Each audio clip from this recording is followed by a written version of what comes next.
Spider-Man Hostile Takeover. Chapter 19. It didn't seem real. Didn't seem possible. While the actual restaurant smoldered behind him, and first responders combed the scene and put out fires, Spider-Man perched in the shadows and watched a massive Times Square television streaming news coverage of the event. Though it was usually silent, they turned on the sound. The restaurant he'd been in, destroyed. People were dead. As he finished combing the antiques warehouse, Spider-Man's phone rang with a call from MJ. I'm fine, She said when he picked up the call. Why wouldn't you be? Oh my god. You haven't heard? The chatter on the police span had been too much to let him focus on the task at hand, so he muted it. Now he turned it back on, and immediately, a picture began to form. An explosion. Casualties. The Shocker. And Spider-Man. And it all happened at the sandwich place, where he'd been just a little while ago. I need to check this out. I know, she said. Just be careful, okay? Something weird is going on. He called himself the Shocker, a woman said as she stared into the interviewer's camera. He'd set a bomb in the place, and then Spider-Man came rushing in, and they started fighting. Spider-Man said he didn't care who got hurt. He even used one guy as a weapon. Tossed him at Shocker. The Shocker once said an explosive. His weapon was vibrations, like a concussive blast. Strictly a second-rate villain, and not a bomber. That wasn't the most inexplicable part of the story, but it was the one on which he focused. It was solid, concrete. It was something he could work with. Why would the Shocker, who loved using his gauntlets, set a bomb? What would it get him? Then, on the giant TV screen, the woman's face was replaced by J. Jonah Jameson. Oh, that's just great. Spider-Man is a menace, Jameson said, and it boomed across the square. I've been telling the people of the city for years how dangerous he is. Even those who didn't want to accept it will believe me now. Tomorrow, on my new broadcast, I'm going to break down how this latest affront isn't anything new for the web-shooting maniac, but a continuation of the dangerous criminal practices he's been using all along. It's time for people to wake up and acknowledge him as a threat to public safety. His face disappeared, and the screen showed wobbly cell phone footage of the fight between the Shocker and Spider-Man. It was definitely the Shocker. He'd recognize that puffy suit anywhere. And in a completely surreal way, it was as if he was looking at footage of himself. Whoever it was in the costume moved like he did. It was the same one from the shipyard. It was close, very close, but not quite his spider suit. This is footage from a cell phone found at the scene, the news announcer said. The camera belonged to one of the persons who remain unknown and may still be trapped under the rubble. They showed an image of the first responders covering a still body. It was just an instant, but Peter knew the face. He knew it. It was Anika. The breath caught in his lungs.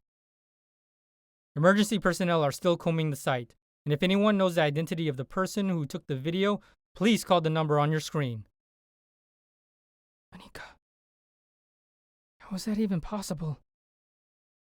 He had to do something. He didn't know what it was, but he had to act. He was at the scene, combing through rubble. Before he'd even realized he'd made up his mind to do so, there was emergency workers everywhere, digging through the debris, that was soaking wet in some places, smoldering in others.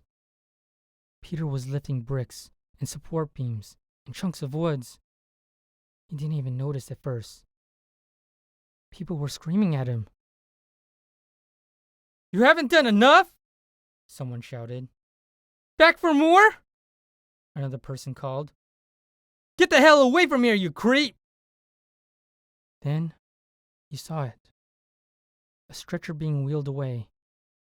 Anika's face, covered with dirt and soot and blood, visible for just a second before the EMT pulled the sheet over her face. It didn't seem real. It couldn't be real. Then there was a grip on his wrist. "Let's go," the cop said. "You're going to have to answer some questions." He felt himself shifting back to reality, lights reflecting off of handcuffs. A few other police officers moving closer, some reaching down to unbuckle their firearms. He had to go. People were dead. Nika was dead. Someone had done this. Someone who looked like him. He would have to deal with it. But he couldn't if he'd allowed himself to be arrested. "Sorry, guys, but you've got the wrong guy," he said. With his free hand, he shot a web out to a nearby building, pulled free of the officer's grasp, and launched himself upward. Yuri Watanabe was silent. The site of the explosion was a few blocks away, but clearly visible from the rooftop on which they stood. "How could anyone do something like that?" Spider-Man asked, staring out into space between the buildings. "It's so senseless, so random. People are dead, Yuri, and someone wants me to take the blame." "Not someone," she said, her voice angry. "Fisk! This is all him. You fought the fake Spider-Man at his construction site. We know now that it was his. The records weren't as well hidden as he thought." She made a noise that sounded like a growl. "This can't be a coincidence. Fisk set it all up." "He must have been watching me," Spider-Man speculated. But his voice sounded distant, even to his own ears. It was like he knew I wouldn't be able to resist checking out such an offbeat crime. Then, when I showed up at the snake shop, Dad set everything into motion. But why? What does he get out of this? Watanabe shook her head. "He wants the public believing that you've gone bad," she said. "That's the only logical assumption. It doesn't matter why. He's got a million reasons. Motive is for the cops on television. Real cops deal with the evidence. And that means we need to stop Fisk before he pulls another stunt like this." Spider-Man tried to focus. The fake hostages. The shocker. The bomb. Anika. MJ. If it had gone down just a little differently, MJ could have been killed in the blast. His thoughts kept working in circles, going nowhere at all. "I'm going to get him," he said, clenching his fist until it hurt. "I'm going to take him down now." "No," Watanabe snapped. "Listen to me. What if he wants you to come after him? The way things stand right now, that might make him into even more of a hero. Don't play into his hands. You can't let him call the shots." "So we do nothing?" he asked. "What about justice for the people who died tonight?" "We'll have it." Watanabe put a hand on his shoulder. He twitched. "I promise you, it may take more time than we'd like. But if we keep going, we'll put him behind bars." He took a deep breath, tried to clear his thoughts. But the best he could do was focus on a single point. A bright and burning ball of fury. Revenge. Justice. Retribution. Whatever it was called, he knew he couldn't resist until he dealt with Fisk.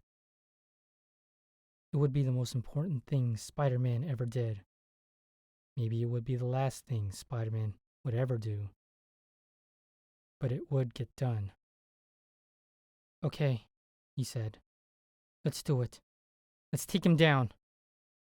Watanabe nodded, and then turned back toward the site of the explosion.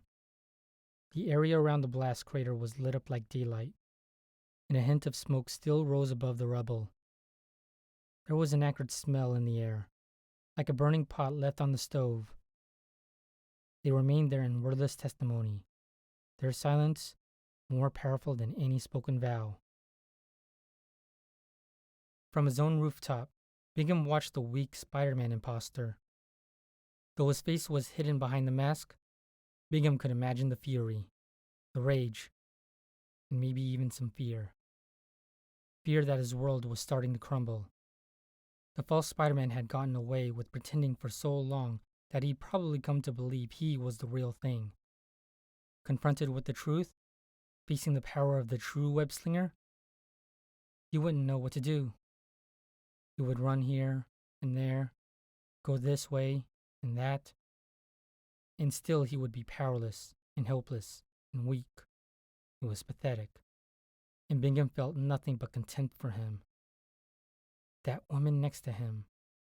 Even in the dark, Bingham could see the badge clipped to her belt. A cop. The pretender needed a cop's help. It was so pathetic. It was sad. Still, a cop could spell trouble for Fisk. The fat man would want to know, but Bingham wasn't about to tell him. Let Fisk solve his own problem. Bingham didn't work for anyone. Regardless of what they thought, he was his own master. Anyone who thought to control him would find out the hard way. As for the fake web spinner, Bingham could take him down anytime he wanted. Right now if he wanted. There was nothing to it. But it wouldn't be any fun that way.